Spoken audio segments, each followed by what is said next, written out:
If you notice recently, there is a certain trend, even more than before, to create an atmosphere of doom and gloom. Of the end of the world is coming. Water level is rising. And that creates a certain sense of despair by people, losing of hope. But you need to understand maybe what is happening here.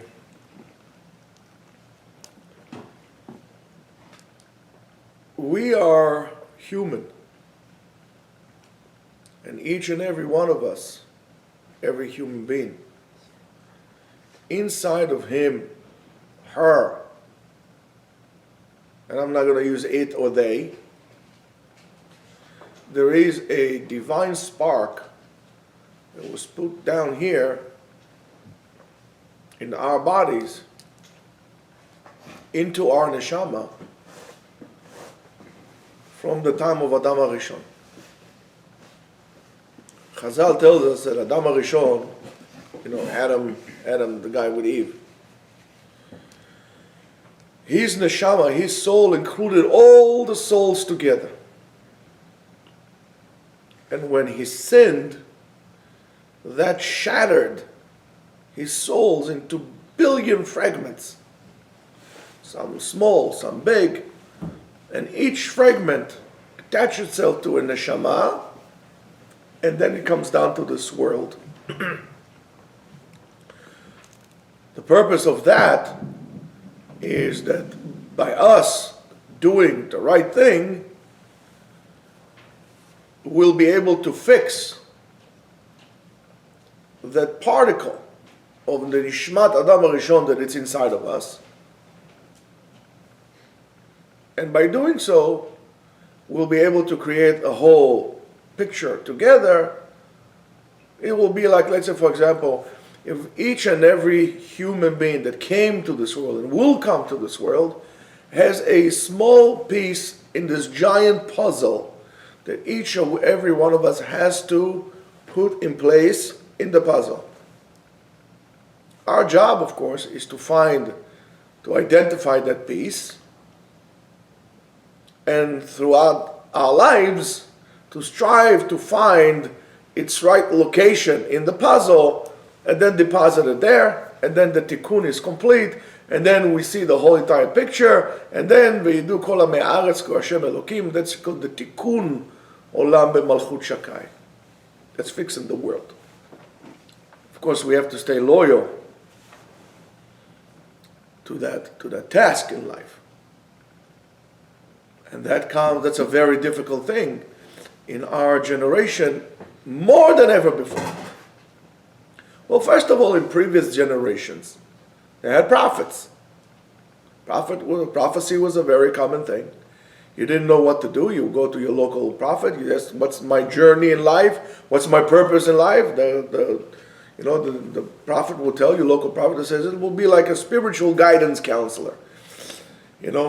So it's an aptitude test that they will give you. They would say, you have to become a baker. Baker, I want to become a brain surgeon. Your goal is to become a baker. And your success, your happiness, your fulfillment will come from that. Of course, the question is, how do we do that?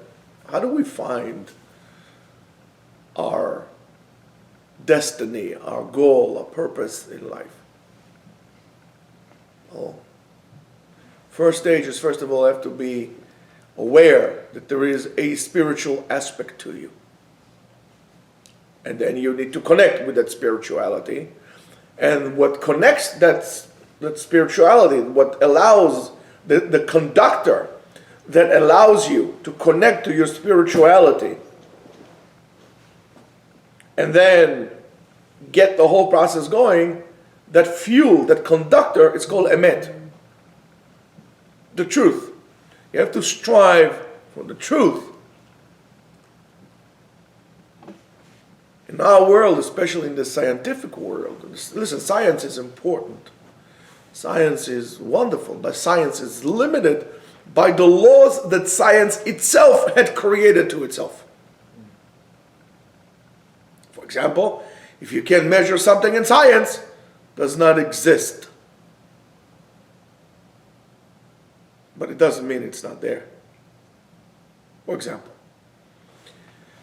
I told you this before, we were talking about it last week. If you ever see a person that you know alive, there's a certain thing. If you, God forbid, see the same person, that person, see him dead. So, well, the features are the same features, but it's something else. Something is missing here. You will notice, not with your imagination, you would notice with your own eyes. Something is missing here. Yeah, it looks like him. It's like somebody put a mask. If I would be able, for example, to create a mask of Sam, right, and I'll put it on Idan, it would look like, there's a Mission Impossible, like this, You would tell that something is missing, and he's not, you can say a person is sleeping. He's not sleeping. People that are asleep look different than dead people. Now, in our world today, through the implantation of fear and the sense of chaos and deterioration of boundaries, as we spoke about yesterday, there is, I think, an overall effort to turn humans into machines. For example, if you're going to look at a beautiful red Ferrari, it's a gorgeous machine, does the car look different when it's off or when it's on?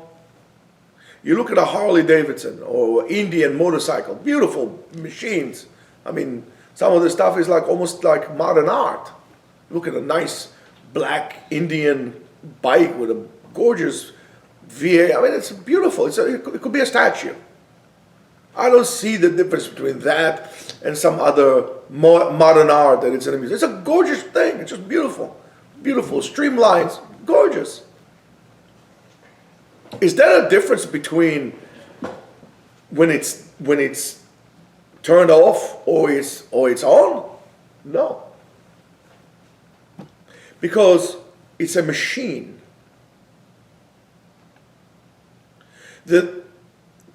What the effort today by very few people is to generalize, create an internal chaos in the hearts, in the minds, and in the souls of people to turn them into machines for one reason. I'm not talking about vaccinating with the microchips. That's much nonsense. It will be easier to turn people the way they are today than to implant chips into people and operate them, believe me.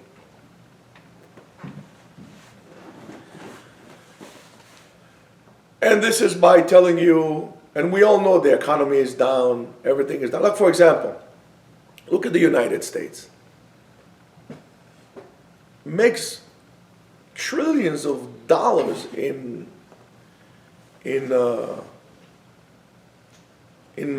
money that they make, for example, from arms deals. All over the world. Where's all this money?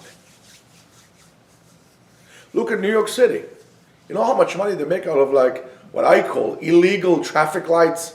Not traffic lights, illegal speed cameras. And still they're in like a, $3 billion, $4 billion deficit. Well, how is this possible? Where did all the money go? How is it that when Bloomberg was, previous, they had a surplus, and now they're in a deficit? Where did all the money go? The city doesn't look any better. What happened? How is it that government is the only body that does not really give an account to where the money is going? They want to know where every single penny of yours is going, but they don't tell you what they do with the money.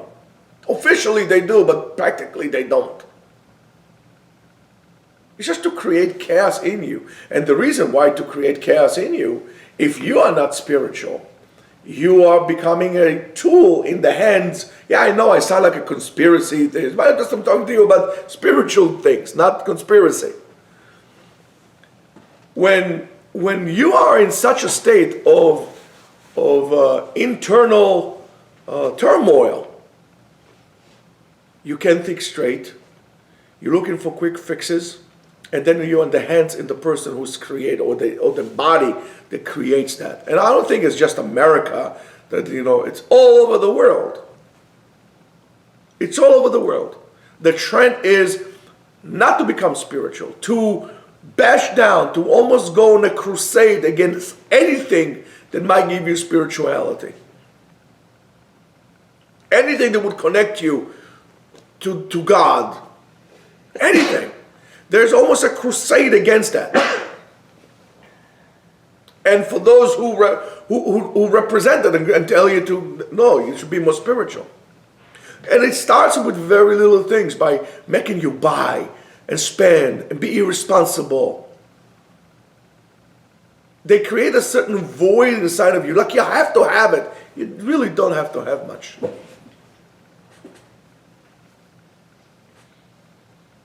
And it's very sad.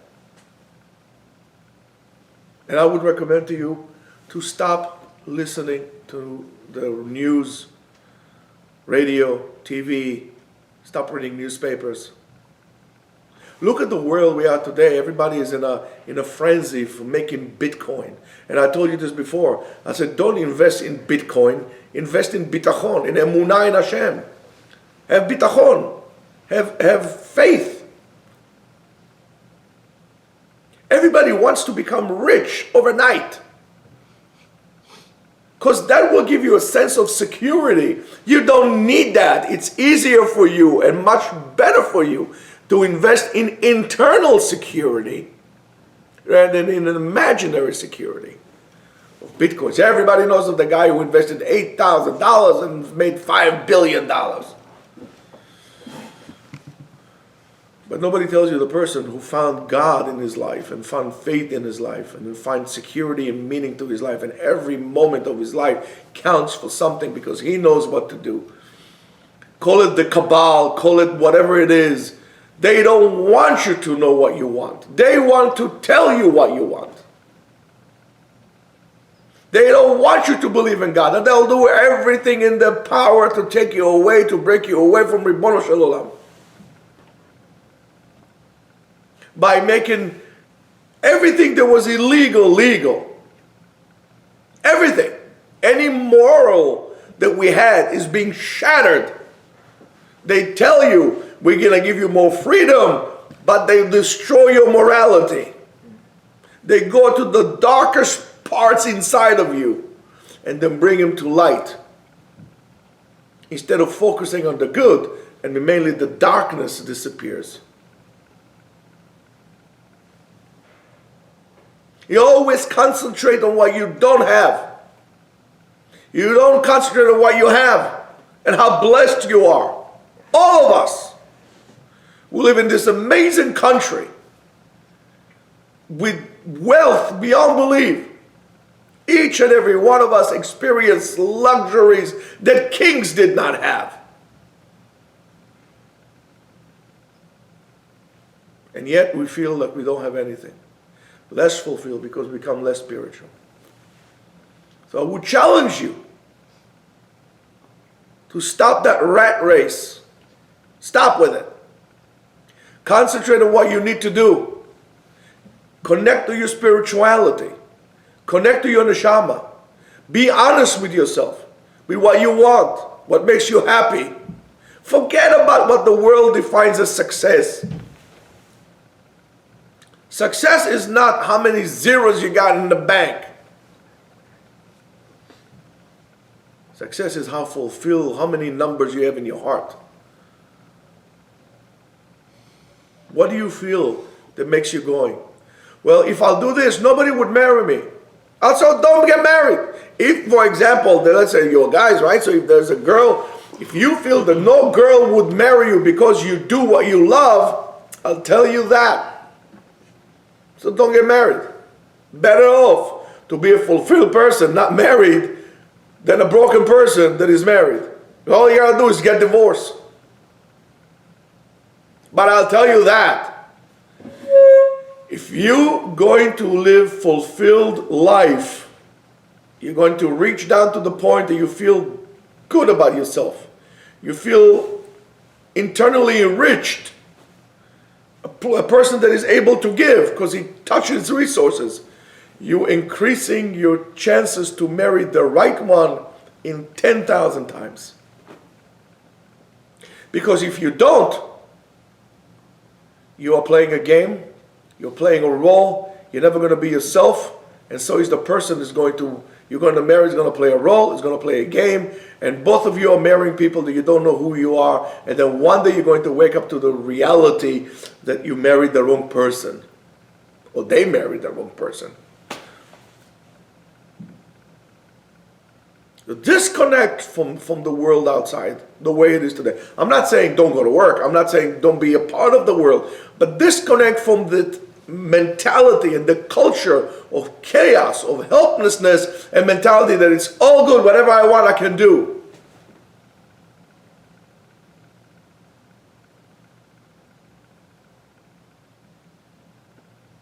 The concept of ratzon,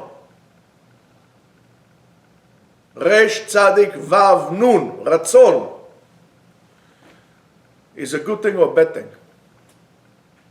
If it's Ratzon Atzmi, Mibchinat Atzmi, myself, all I want is for myself, you know that everything positive, there's something parallel negative to it. Ratzon Atzmi, selfishness, is Mitzad HaKlipa, comes from the bad side. That's why we know that the child, at the beginning, we always said, you said last week, first comes the klipa, then comes the pri. So the ratzon atzmi is for myself. However, the ratzon also need to lead to somewhere.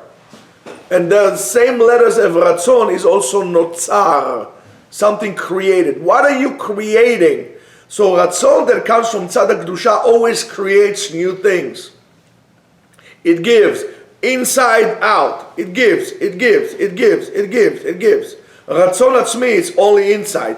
You take from me inside, from here inside. You never want to share anything. So mimele, that willingness to only receive and not to give, that's mitzad haklipa, that's midatz dom. What's midatz dom? Midatz dom is what? Whatever mine is mine, whatever is yours is mine. I only want to give. I don't want to give. I don't want to give to. I don't. See, for me, it's like to give all the time. I don't want to give. I just want to give. I get from you. I get from you. I get from you. I get from you. I get from you. And if you have more and you don't want to give, I'm going to make sure. I'm going to make you spend what you don't need to, so you won't have. And there's some people that like to spend other people's money. They're good at spending other people's. They convince you. Oh, you need to buy it. You need to buy it. You need to buy it. You need to buy it. You give them $100 to buy something, they buy something for $110. They want $10 also. That's the problem with our society. Now you gotta do this journey inside. Gotta do whatever you can in your power to increase your spirituality. Whatever you can in your power. To try to live more truthful life. To know really what you love and do it while you can, because there might be a time that you won't be able to. Reach down to the truth.